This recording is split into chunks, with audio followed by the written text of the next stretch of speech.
బెరాకాధ్వని అను మా కార్యక్రమాన్ని వీక్షిస్తున్న మీకు నా హృదయపూర్వక వందనాలు. దేవునికి మహిమ కలుగునుగాక. చిన్న ప్రార్థన చేసుకుందాము. పరిశుద్ధమైన తండ్రి, వందనాలు. నీ వాక్యాన్ని ధ్యానిస్తున్నప్పుడు నీ పరిశుద్ధాత్మ నడిపింపు దయచేయి. నీవే మాట్లాడి మీ కృప మా మీద మెండుగా ఉంచుమని యేసుక్రీస్తు యొక్క నామంన ప్రార్థించి వేడుకుంటున్నాం తండ్రి. Amen amen. దేవునికి మహిమ కలుగునుగాక. మరి ఇంట్లోనే ఉండడం జరుగుతుంది. మరి ప్రార్థనలని, దేవుని సన్నిధిని బయటికి వెళ్ళలేకపోతున్నాము. పరిస్థితులు చాలా గందరగోళంగా ఉన్నాయి. అయితే చాలామంది ఇళ్లలో ఉండి ప్రార్థనలు చేసుకుంటున్నారు, దేవునితో గడుపుతూ దేవుని స్తుతిస్తున్నారు. మరి చాలా సంతోషము.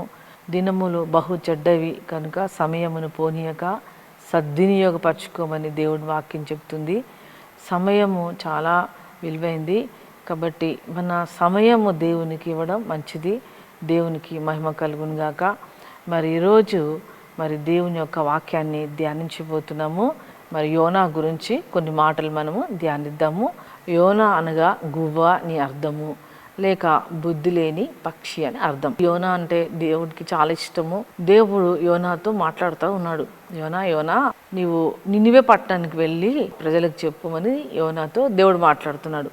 ఈ మొదటి అధ్యాయంలో ఉంది, 2వ వచనం, నినివే పట్టణస్థుల దోషము నా దృష్టికి ఘోరమాయను గనుక నీవు లేచి నినివే మహాపట్టణంకు పోయి దానికి దుర్గతి కలుగునని ప్రకటింపుమని మరి యోనా మొదటి అధ్యాయం 2వ వచనంలో చూస్తున్నాం. దేవుడు యోనానే నినివే పట్టణానికి పంపడానికి దేవుడు ఇష్టపడ్డాడు. యోనా మరి భయపడి దేవుడు చెప్పిన మాటని తిరస్కరించి దేవుని మాటకు విధేయత చూపించక మరి భయపడి యోనా నినివే పట్టణానికి వెళ్ళమని దేవుడు చెప్తే యోనా నినివే పట్టణానికి వెళ్ళకుండా తర్షీష్కి వెళ్ళినట్లు చూస్తున్నాం.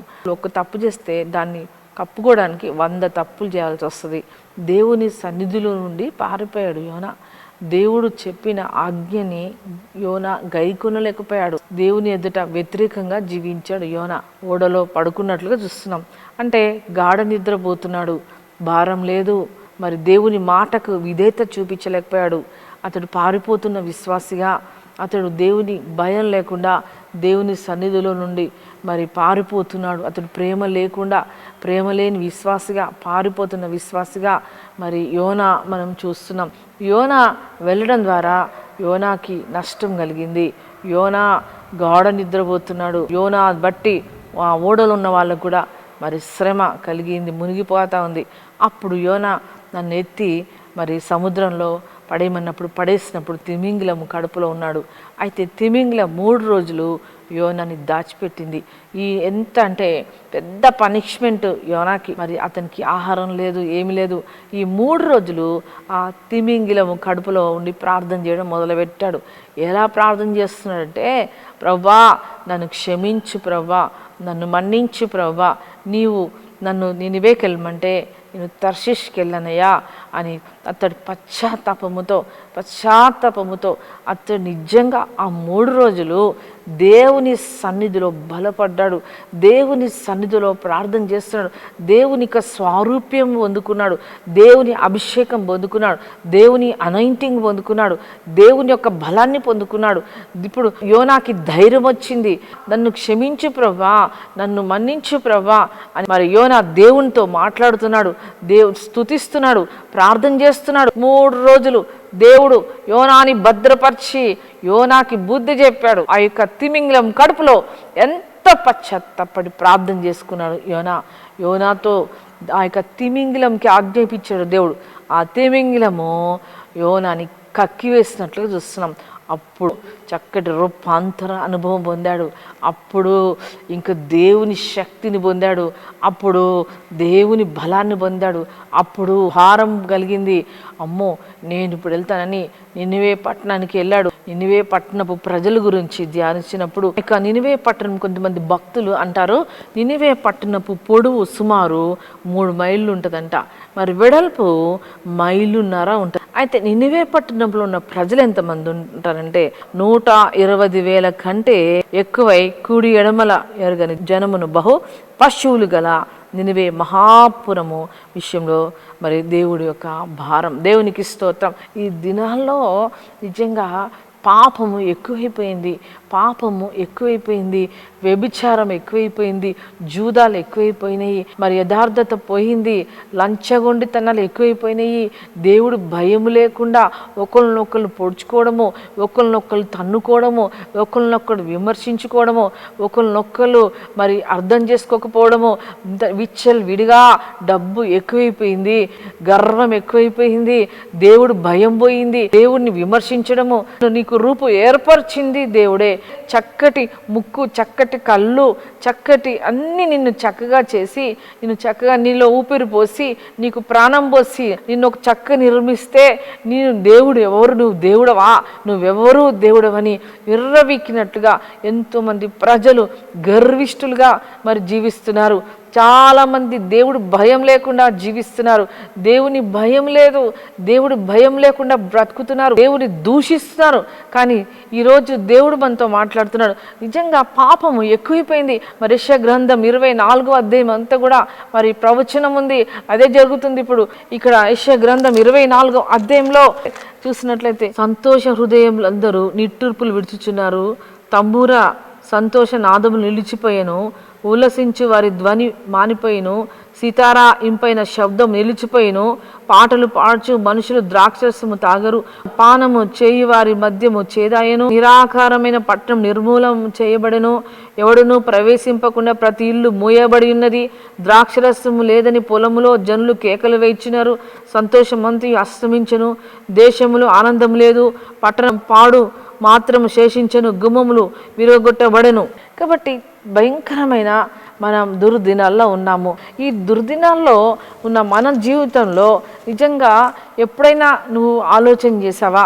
నువ్వెవరివి, దేవుడు ఎలా పుట్టించాడు, నిన్ను రక్షించాడు, నిన్ను విమోచించాడు.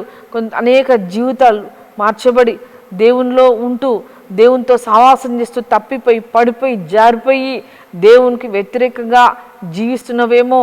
మరి చాలామంది జీవితాల్లో యేసుక్రీస్తును ఎరిగి తప్పిపోయి మరి తన భయంకరమైన పాపంలో చిక్కుకునిపోయి దేవుణ్ణి దూషిస్తున్న వారితో దేవుడు మాట్లాడుతున్నాడు. నిజంగా నినివే పట్టణం గురించి ధ్యానించినప్పుడు నినివే పట్టణ ప్రజలపైన మరి నిజంగా దేవుని యొక్క కృప ఉంది. దేవుడు భయంకరమైన ప్రజల్ని దేవుడు ప్రేమిస్తున్నాడు.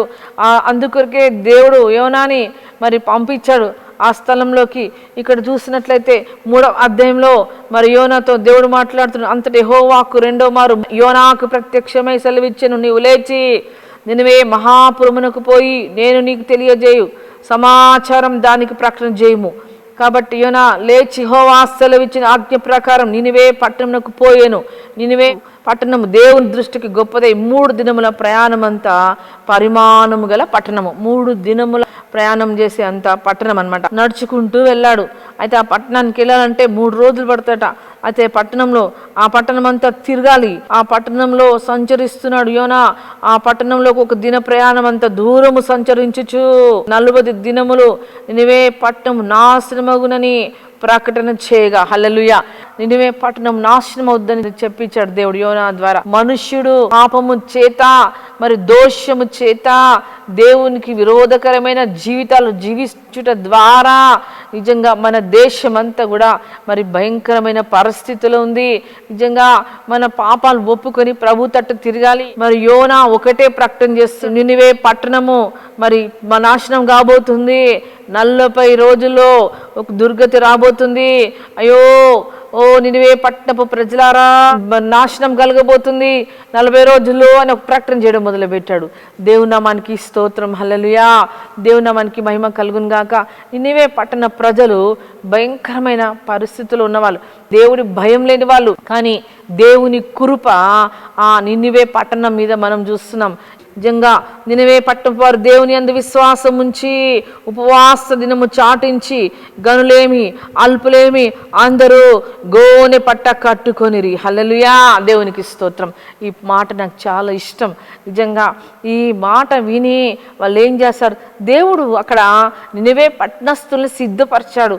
నినివే పట్టణస్తుల హృదయాన్ని అక్కడ దేవుడు ప్రిపేర్ చేశాడు. నినివే పట్టణానికి యోనా వెళ్తున్నప్పుడే యోనాలో ఒక శక్తి కనబడుతుంది, యోనాలో ఒక ప్రత్యేకత కనబడుతుంది, యోనాలో ఒక ప్రభావం కనబడుతుంది, యోనా మాటలో అభిషేకం కనబడుతుంది. యోనా 3 దినములు ప్రార్థన చేస్తాడు, 3 రోజులు ఉపవాసం ఉండి పచ్చి మంచినీళ్ళు కూడా రాలేదు, చాపకడుపులు ఎంత స్మెల్ వచ్చిండొచ్చు. యోనా చాలా పశ్చాత్తాపడ్డాడు. అది నిజంగా యోనా యొక్క ప్రార్థన ఫలించింది. అంత తిరగాలంటే యోనాకి ఎంత శక్తి కావాలి. యోనాకి దేవుడే బలం ఇచ్చాడు, యోనాకి దేవుడే భారం పెట్టాడు, యోనాకి దేవుడే విశ్వాసం ఇచ్చాడు, యోనాకి దేవుడే ధైర్యం ఇచ్చాడు. నిజంగా ఎంత గొప్ప భాగ్యం.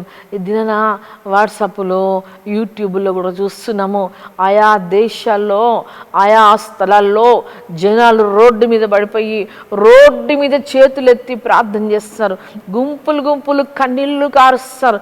ఇంకా ఆయా ఏరియాలో ఆయా స్థలాల్లో వాళ్ళు ప్రార్థన చేస్తారు, అయ్యా మమ్మల్ని క్షమించునాయన, అయ్యా మమ్మల్ని రక్షించునాయన అని ప్రార్థన చేస్తారు. ఆ ప్రార్థన చేసినప్పుడు ఈ యొక్క నినివే పట్టణ ప్రజలు గుర్తొస్తారు నాకు.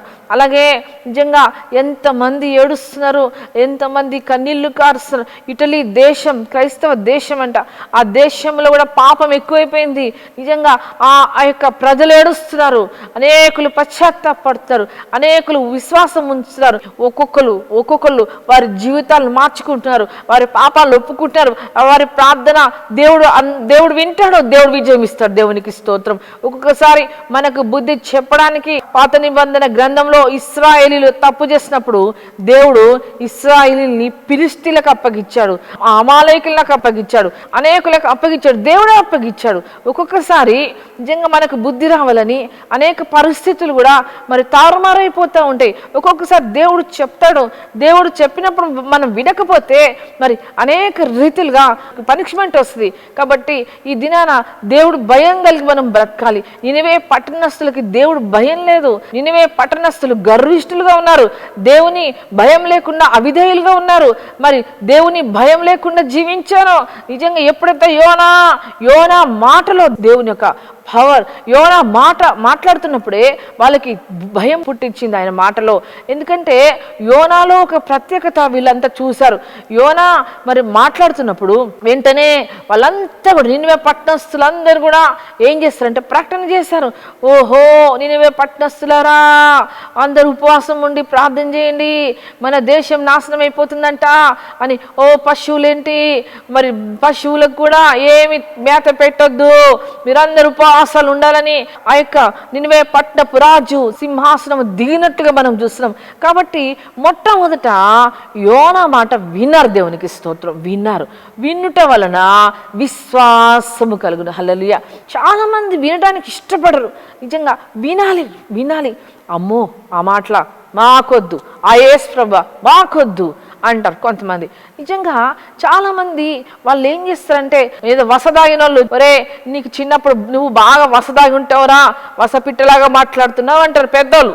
అలాగే మాట్లాడుతూ ఉంటారు, వినడానికి ఇష్టపడరు. మనం జీవితంలో విశ్వాసులమైన మనము వినడానికి ఇష్టపడాలా.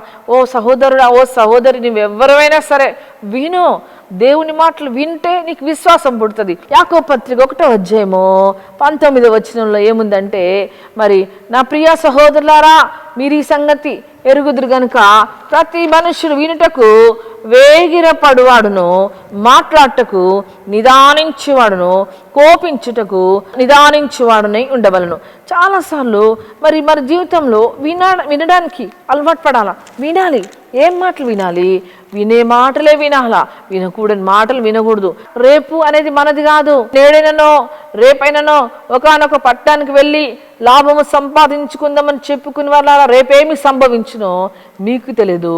మీ జీవము ఏ పాటిదని వాక్యం చెప్తుంది. మన జీవితంలో మనము చాలా విషయాల్లో కూడా ఆ దేవునికి మరి హృదయం ఇవ్వము. కానీ ఇక్కడ చూసినట్లయితే దేవునికి హృదయం ఇవ్వాలా, వినాలా. వింటే విశ్వాసం కలుగుతుంది. వినుటకు వేగిరపడమని వాక్యం చెబుతుంది. అపోస్తుల కార్యములు 16వ అధ్యాయము 13వ వచనంలో మరి ఈ స్త్రీ లూదియా దైవభక్తి కలిగిన స్త్రీ. ఈమె చాలా చక్కని జ్ఞానం కలిగిన స్త్రీ. ఈమె మంచి తెలివైన స్త్రీ. ఈమె వ్యాపారస్తురాలు. ఈమె తుయతైన పట్టణస్థురాలు, వ్యాపారంలో లావాదేవీలన్నీ కూడా ఎరిగినామే. ఈమె చక్కటి జ్ఞానం కలిగినామే. ఈమె వ్యాపారం ఏంటంటే ఉదారంగు పొడిని అమ్మే స్త్రీ. ఈ తుయతైర పట్టణపు స్త్రీ. ఈ తుయతైర పట్టణంలో చాలా మంచి ఇక్కడ ఏంటంటే మంచి పరిశ్రమలు, అద్దకపు రంగులు వేసే వాళ్ళు ఉన్నారు, ఇత్తడి పరిశ్రమలు, లోహ పరిశ్రమలు, ఇంకా చాలా కుండాల వ్యాపారం చేసే వాళ్ళు ఉన్నారు, మరి ఇత్తడి పరిశ్రమలు. ఆ తర్వాత చాలా ఒక మంచి పేరుగాంచిన తుయతైర పట్టణస్థురాలు. అయితే ఇక మంచి పట్టణం ఇది, పరిశ్రమ చాలా అనేకమైన రంగులు, అద్దకాలు. తర్వాత ఈమె ఉదారంగు పొడిని అమ్మే స్త్రీ, చాలా ధనవంతురాలు, చాలా ఆస్తిపర్రాలు. అయితే ఈమె ఎంత తగ్గింపు కలిగిన స్త్రీ అంటే ఈమె చాలా తెలివైన స్త్రీ. తెలివైన వాళ్ళు ఎలా ఉంటారు తెలుసా? మౌనంగా ఉంటారు. తెలివి తక్కువ వాళ్ళే అరుస్తారు, ఊరికి అరుస్తూ ఉంటారు. తెలివి ఉండదు, జ్ఞానం ఉండదు, ఏం మాట్లాడుతున్నా వాళ్ళకి తెలీదు. ఈమె చాలా మేధావి. జ్ఞానికి కళ్ళు తల్లో ఉంటాయని ప్రసంగిలో ఉంటుంది. చాలా అర్థం చేసుకునే వ్యక్తి, ఆలోచన చేసే వ్యక్తి, తెలుసుకునే వ్యక్తి, నేర్చుకునే అలవాటు కలిగిన వ్యక్తి. ఈమె చాలా ఆసక్తిగా కూర్చుంది. దేవుడు, పరిశుద్ధాత్మ దేవుడు ఆమె హృదయాన్ని తెరిచాడు. అంతే, ఆ మాటలు ఆమె హృదయంలోకి వెళ్ళిపోయినాయి. వెంటనే రక్షణ పొందింది. వెంటనే రక్షణ పొందింది. ఆ మాట ఆమె హృదయంలోకి దూసుకుపోయింది. ఆ మాటలు వెంటనే ప్రభు తట్టు తిరిగింది, రక్షణ పొందింది, ప్రభుకి హృదయం ఇచ్చింది. ఆమె కాదు, ఆమె కుటుంబం అంతా రక్షణ పొందింది. నిజంగా ఆమె ఒక దేవుడు ఆమెను ఒక ఏర్పాటు చేసుకున్నాడు. దేవునికి స్తోత్రం. వినుట వలన విశ్వాసం కలుగుతుంది. ఈమె జీవితంలో విన్నది, విశ్వాసం కలిగింది. దేవునికి స్తోత్రం. విశ్వాసం కలిగి ఈమె ఏమిందంటే రక్షణ పొందింది. దేవునికి స్తోత్రం. ఇక్కడ చూసినట్లయితే విశ్వాసము ద్వారానే రక్షణ. ఎఫెసీయులకు రాసిన పత్రిక 2వ అధ్యాయంలో మాట చూస్తున్నాం. మీరు విశ్వాసము ద్వారా కృపచేతనే రక్షింపబడి ఉన్నారు. ఇది మీ వలన కలిగినది కాదు, దేవుని వరమే. అది క్రియల వలన కలిగినది కాదు, కనుక ఎవడును అతిశయపడ వీలు లేదని అంటున్నమాట. అంటే విశ్వాసము ద్వారా కృపచేతనే మనము రక్షించబడ్డాం. దేవునికి స్తోత్రం. మనము దేవుని యొక్క కృప మనం రక్షణ పొందడానికి. అర్థమైందండి? రక్షణ పొందాడంటే, రక్షణ అంటే ఆషామాషి కాదు. నువ్వు రక్షణ పొందావంటే, నువ్వు విశ్వాసిగా ఉన్నావంటే, నువ్వు అసలు దేవుని బిడ్డగా ఉండి విశ్వాసిగా ఉన్నావంటే అది దేవుని యొక్క కృప, దేవుని యొక్క దయ. చాలామంది రక్షణ అంటే అబ్బో నాకు రక్షణ వద్దు, నాకు దేవుడు వద్దు అంటారు. ఈ యేసుప్రభు నమ్ముకున్న వాళ్ళంతా పిచ్చోళ్ళు అనుకుంటారా? పిచ్చోళ్ళు అనుకుంటారు కొంతమంది. ఆర్ఆర్కే మూర్తి గారు అన్నారు, మీకు పిచ్చి అయితే నాకు మంచి పిచ్చి అంటాడు. ఆర్ఆర్కే మూర్తి గారు గొప్ప దైవజనుడు. ఈ లోకంలో లేడు, పరలోక దేవుని రాజ్యంలో ఉన్నాడు. ఆయన మాటల ద్వారా అనేకులు రక్షణ పొందుతున్నారు. దేవునికి స్తోత్రం.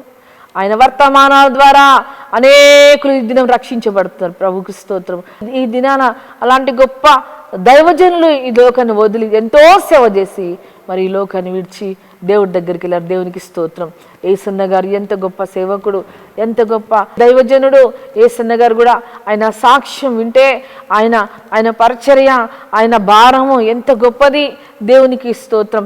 ఎంతమంది భక్తులు, మరి రాజబాబు గారు ఎంత చక్కటి సాంగ్స్, పాటలు, ఎంత గొప్ప సేవకుడు. నిజంగా ఇంత గొప్ప దైవజనులు, మరి గొప్ప గొప్ప భక్త సింగ్ గారు, అనేకమైన దైవజనులు, ఒక్కొక్క దైవజనులు మరి అనేకులు ఈ లోకాన్ని విడిచి వెళ్ళిపోతున్నారు దేవుడి దగ్గరికి. నిజంగా వాళ్ళ ప్రయాస, వాళ్ళ ప్రార్థన, వారి విశ్వాసము, వారి ప్రార్థన, వారి వాక్యంలో ఉన్న వాక్య శక్తి ద్వారా ఈ దినాన ఎంతమంది ప్రభు తట్టు తిరుగుతున్నారు. దేవునామానికి స్తోత్రం. హల్లెలూయా. ఈ సమయమందు నిజంగా మరి వినుట వలన విశ్వాసము, వినాలి వాక్యము. వింటే మనకేం కలుగుద్దంటే విశ్వాసం కలుగుతుంది. ఇక్కడ విశ్వాసం కలిగింది. దేవునికి స్తోత్రం. ఈ యొక్క విశ్వాసం కలిగిన వెంటనే అందరూ ఉపవాస ప్రార్థన చాటించారు. దేవునికి స్తోత్రం. ఉపవాస ప్రార్థన. నిజంగా ఉపవాసం ఉండి ప్రార్థన, ఉపవాసములో శక్తి ఉంది, దేవుని శక్తి ఉంది. ఉపవాసం ప్రార్థన చాలా బలం ఉంది. ఉపవాస ప్రార్థనలో చాలామంది ఉపవాస ప్రార్థన అంటే తెలీదు, ఉపవాసం ఉండరు, ఉపవాసం ఉండే అలవాటు ఉండదు. దేవుని బిడ్డలారా, ఉపవాసం ఉండడం నేర్చుకోండి. ఉపవాస ప్రార్థనలు చేయండి, కన్నీళ్లు కార్చండి, రోధించండి, విజ్ఞాపన చేయండి. నీ దేశం కొరకు విజ్ఞాపన చేయండి, అధికారుల కొరకు ప్రార్థించండి, నాయకుల కొరకు ప్రార్థించండి, కన్నీళ్లు కార్చండి. మీరు ఉపవాసం ఉండండి. ఉపవాస ప్రార్థన శక్తితో కూడిన ప్రార్థన. ఉపవాసంతో ఉండి నువ్వు ప్రార్థన చేయి. ఉపవాసంలో బలం ఉంది, ఉపవాసంలో శక్తి ఉంది. ఉపవాసం ప్రార్థన ద్వారా జరగదంటూ ఏమి కూడా లేదు. దేవునికి స్తోత్రం. దేవుని సన్నిధిలో ఉపవాసం ఉండి ప్రార్థన చేయాల. ఉపవాస ప్రార్థన ప్రతి విశ్వాసి దేవునితో సహవాసం చేసే అనుభవం కలిగి ఉండాలా. దేవునితో గడిపే అనుభవం కలిగి ఉండాలా. దేవుని సన్నిధిలో విజ్ఞాపన చేసే అనుభవం కలిగి ఉండాలా. దేవునికి మహిమ కలుగును గాక. ఉపవాస ప్రార్థనలో మరి దేవుని యొక్క శక్తి ఉంది.